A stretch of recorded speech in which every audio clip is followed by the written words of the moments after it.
Welcome back to our show, your show, Let's Talk Stocks. Of course, you would have seen the first part of our interview. I'm sure business-minded persons are looking, how can we get some opportunity to trade with Trinidad? Well, she's back with us this morning to continue that discussion about the opportunities that exist between our two countries, Jamaica and Trinidad and Tobago. Who am I speaking of? Ms. Kiran Maharaj. She's president of the Trinidad and Tobago Chamber of Industry and Commerce. Welcome back, Ms. Maharaj. You mentioned the geography, and when we look at it, there really is a great opportunity for collaboration. Where you are positioned in the south and where we are positioned in the north. And given the problems the world has had with logistics, there's an absolute great opportunity for us to control the Americas. We should be conquering. I said, yesterday that we're Caribbean cousins, but I think we need to take it seriously. Yes. Our region can only survive if we are really, truly integrated. And that's why CARICOM was established, right? We recognize the need to band together. Because of our histories already socially, there is a commonality. Yes. And you see it everywhere you go. We might have different names for our fruits and our foods, but it's the same. And so I feel that given the challenges and what all of these pundits are saying, the futurists, about polycrisis, where we have to be so prepared for change at spur of the moment, then that to me is a fact that we need to band together to be able to survive. So I think, for me personally, this trade mission coming at this time post-pandemic is really significant, and we've given it priority. And at the TNT Chamber of Commerce, our Trade and Business Development Unit, we are open to helping anybody who wants to come in to do business and don't know where to turn to or where to get the answers from. That's why we have a whole unit. I mean, we have 4 departments, but that unit is set up for that. We also introduced something new to try to develop the relations within our region. We opened a new tier of membership for CARICOM members, because we had a lot of companies calling and wanting more information and more data and all of that. And we said, you know what? They want to explore the opportunities. We also want to explore. So why don't we embrace them? Yes. And engage them in open discussion? So we've started up this new tier of membership, and anybody could now join the chamber. The only difference is that you don't have all of the voting rights of a normal member, but that's obvious, right? But you will get the same level of service and the same help, and this is our move towards Caribbean integration. It's funny. You also started to look, you mentioned post-pandemic. And post-pandemic, the world has changed significantly. I mean, during the pandemic, we heard the term new normal. It's normal now. But it's really absolutely a new normal. The labor force and the way they operate has changed. Companies are finding difficult to get certain type quality of labor into their employ. As people look at other means of utilizing their skill sets. Is that something that you're looking at?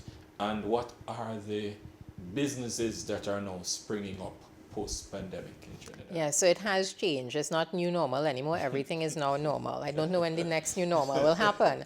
But yes, so I think what has happened is that we have been looking at the productivity index in Trinidad, right? Because we seem to be doing so many things right, but the productivity levels are so low. And this goes back to the fact that, yes, we had free education for our students at one point, but when that was launched, everybody wanted to be a lawyer, doctor, and engineer. Yes. But then what happened to everything else? Where are the plumbers? Where are the carpenters? Some of the HR professionals, marketers, we created a void in that process. And so you have been seeing TT companies outsourcing.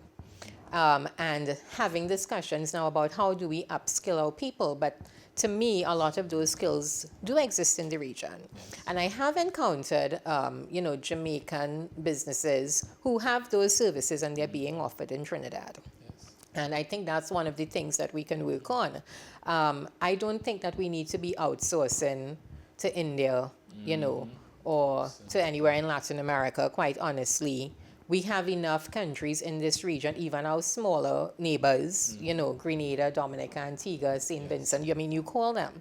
And I think that there needs to be a regional approach to how we look at the labor force in the region, because we can outsource to them. Of course. You don't need to get a call from somebody in Latin America who you have to repeat a phrase 5 times before they understand you, when we could actually do that here. And so I don't feel that as a region we have really paid sufficient attention to what we require in the labor force. All right, let's take a little bit of shift. So we are here at the Jamaica Stock Exchange. The capital markets across the region, certainly Jamaica and Trinidad would lead the region in terms of the capital markets. And we have a lot. So I've seen recently where, for example, your utilization of business loans has grown significantly over the past year or so. Jamaica has their stock market, and that is moving as well as yours. But we've seen a lot more private equity across both countries. Is this something that we ought to be paying closer attention to? I think that, as I said, there's this whole thing of being risk averse.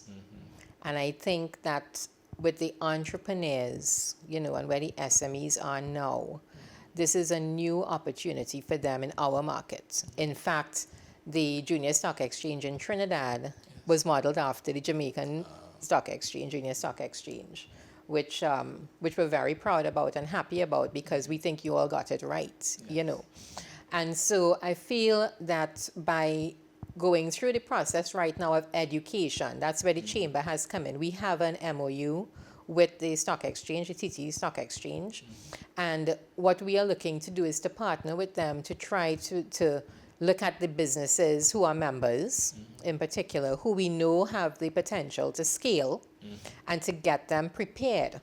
So whether it's through training and development, assigning the mentor, helping them understand how they do their internal risk assessments, we are trying to build their capacity in that manner to have them prepared. But I did say that, there is a level of fear, because we've been spoiled by the oil and gas, So this is creeping. What is creeping in now is to make the bold move. The young businesses are going to make those bold moves, They have the dreams of being the unicorn, And so that is how we are supporting. So on the other side, we do have businesses who want to invest in, I think in the country, they have concerns, but you have businessmen. We don't have venture capital per se in Trinidad, not the way that you would do it here or anywhere else. But I have had conversations on personal levels with businessmen and women who want to reinvest and are looking for the opportunities. So we've been pushing them to look at this option, look at who's going on the stock exchange. The CEO of the Trinidad Stock Exchange has set a target, of how many companies she wants to get listed. So every so often I call and I go, how many are we at now? Because I want that dream fulfilled too. But I think that this is going to be the right move for us. And I think that with the support of entities like the Jamaica Stock Exchange, we will help realize the dream of many SMEs. Absolutely great. As we look to wrap, I know I think it's IDB or World Bank is doing a Fintech study on the region, and I know Trinidad is included. How do you see that impacting your companies? I think we will perform positively, because I've seen the level of investment going into Fintech, and I've seen the political will by the government of the day to make this happen. And once you have that, and you've created opportunities for public-private partnerships in that process, I think we'll be on the right track. How soon we'll get there is what I don't know, because everything changes so quickly. But I think you will see that we're on the right track. And speaking of on the right track, you certainly seem to be on the right track with your team at the Trinidad Chamber of Industry and Commerce. what are the new things, or if any, or what are the adjustments that the chamber will be making to ensure that your members are properly represented and are taken to the next level going forward? I think improving our feedback process in terms of time to market for a lot of things and data. We are in a position right now where we realize having insights and data is important, and none of our countries have sufficient of it. So that is going to be one of the things on our agenda. Absolutely. We want to thank you for coming and chatting with us this morning, taking time out of your busy schedule from the Trade Mission. Of course, we've been speaking with Ms. Kiran Maharaj. She's president of the Trinidad Chamber of Industry and Commerce. Of course, they represent the business sector in Trinidad, the engine of growth for every country. As we always say here on Let's Talk Stocks, we give you information to make better financial decisions. Come back with us tomorrow morning at 9. Another insightful program lined up for you.